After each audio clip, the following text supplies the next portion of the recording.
18 pounders. Police, sir. We're gonna have to get closer to Pokey's eye. Run out the starboard battery. Aye, sir. Mr. Allen, come up on the wind.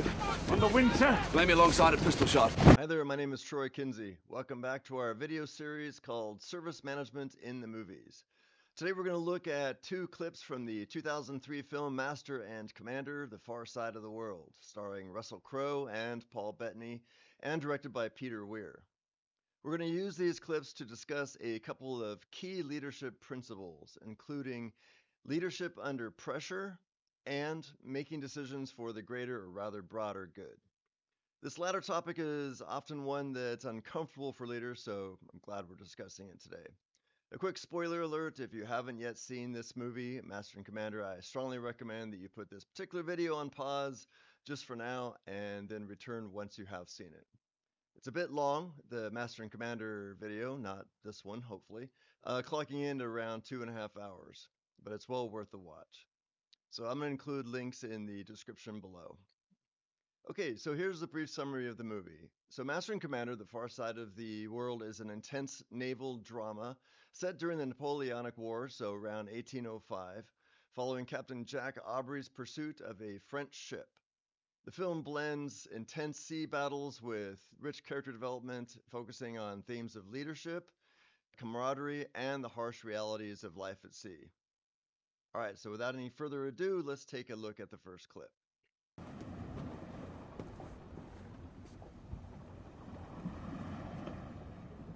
What is it? 2 points off the starboard bow, in the fog bank. What was it? Sail? I don't know what it was. Should we beat to quarters?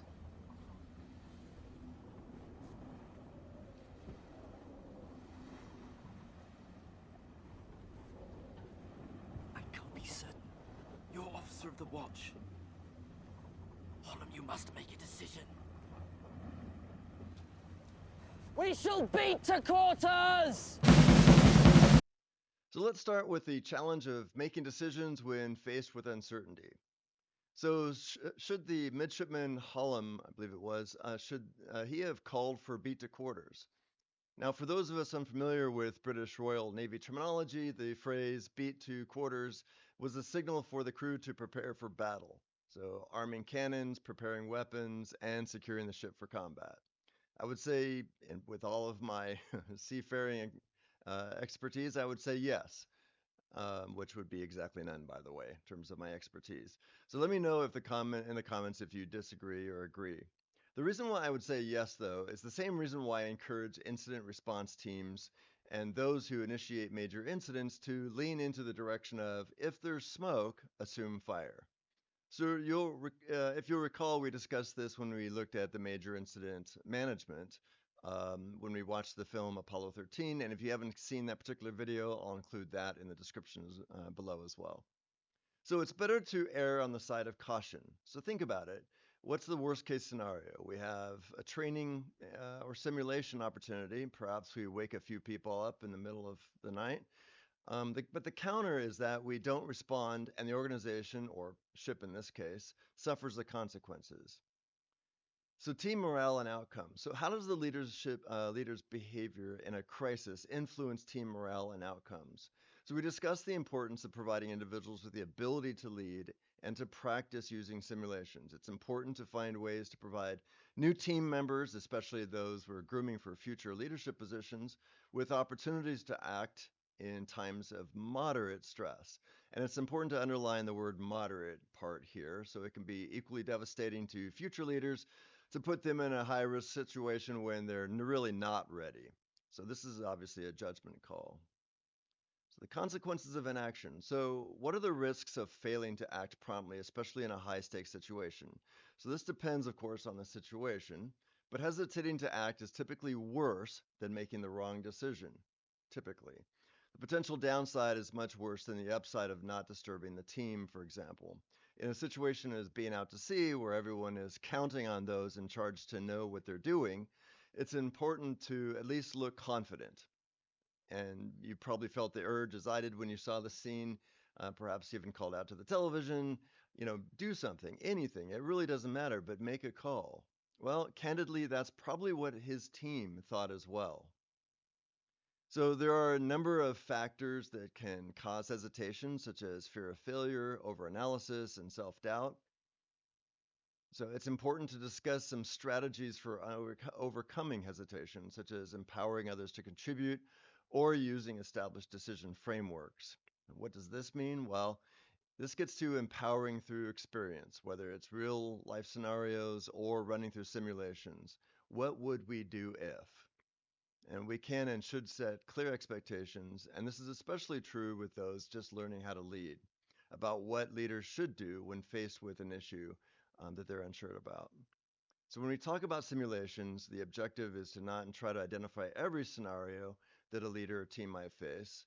Rather, it's helping the leader and or team get used to working and making decisions while under pressure. Again, recall the Apollo 13 video. So that said, and I will say this, and it may not be the most politically correct thing to say, but really in the end, it's true. We can coach, teach, train, and simulate and improve an individual's ability to lead, but not everyone has the temperament to make decisions under pressure, and that's okay. This is another reason why running individuals through safe, quote unquote, simulations is so important. We can use these sessions to coach and guide and partner with individual leaders to better understand their strengths and weaknesses so we can help them become successful leaders and understand what's going to happen likely when they're under pressure, while at the same time making sure that we're not putting individuals into situations where they simply can't succeed. So doing so is really unfair to the individual, unfair to the team, and ultimately unfair to the organization. There's an important balance between leading from the front and delegating responsibilities during crisis management situations. So another key point that teams and team leaders often overlook is to not be afraid of creating a culture of open dialogue, critique, and discussing candidly. Asking questions, not accusingly, but how could we as a team or as individuals have done a better job at dealing with the situation? This is a really healthy opportunity, and it's one of those opportunities that really needs to be introduced gradually, as most teams are not that comfortable, especially at first, with discussing behavior and actions afterwards, especially in an open forum. But if done properly with clear and positive intentions, this can really help engender trust and increase partnership across team members and with leadership. So, the qualities of effective decision making when stakes are high, the importance of flexibility and rapid adaptation when facing unforeseen challenges, and lastly, what worked and what didn't. These are great questions to ask in those post implementation or post issue discussions, and to start calmly and rationally thinking about what could we do better next time, and helping potential leaders recover from setbacks, mistakes, poor decisions by being supportive and to help them with their long-term success. Okay, so now let's take a look at the second clip. Sir! The wreckage is acting as a sea anchor! We must cut it loose! It's going to sink us! Sir! He's going to make it!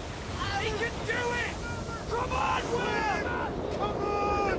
Hand over hand! For God's sake, Will! Swim!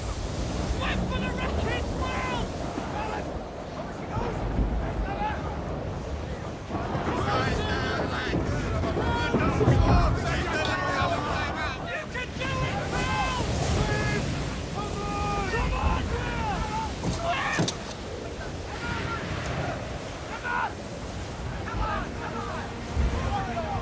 It's over!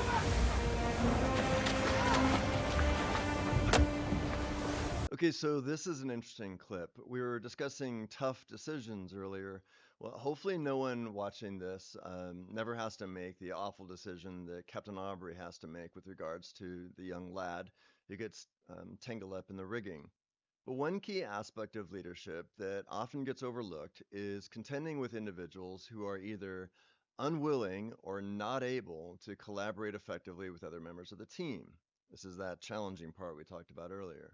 And I've worked with organizations that have a really difficult time in balancing the needs of one individual with the needs of the team and ultimately the organization. So our focus should always be as leaders to help, provide clear direction and guidance to help individuals succeed. We should provide all the appropriate training and coaching to help individuals But here's the tricky bit. So at a certain point in time, it's also a leader's responsibility to ensure that every member of the team can and is willing to collaborate and partner with others. The alternative is to have an individual or individuals on the team who are simply not equipped to pull their weight and work positively with the other team members. And the result is two categories of issues. Team dynamics will never be such that individuals will completely trust each other and subsequently worked effectively together. And because of the negative leadership dynamics not being recognized and addressed, members of the team will start to mistrust leadership. They can't pull it together. They can't help us become a cohesive team. This is, as all leadership decisions, a judgment call. Many leaders are really uncomfortable confronting negative team dynamics or are uncomfortable addressing these types of issues because they're afraid of upsetting individuals and or possibly having to address backlash. And this is why it's really important to provide leaders with the support and backing that they need so that they can make all the right decisions for the individual, but ultimately for the team and organization as well. So in conclusion, to summarize, we want to maintain composure and take decisive action when under pressure. It's not always easy. In the end, we can and should provide individuals with tools and skills. The best way to do this is by running through simulations. But we also want to make sure that we're not putting individuals into situations where they simply cannot succeed. So hopefully you enjoyed this video. Remember to keep providing your own team with clear direction and thoughtful leadership. They're counting on it. Thank you always for your support. Until we see you in the next video, take care. Have a great day.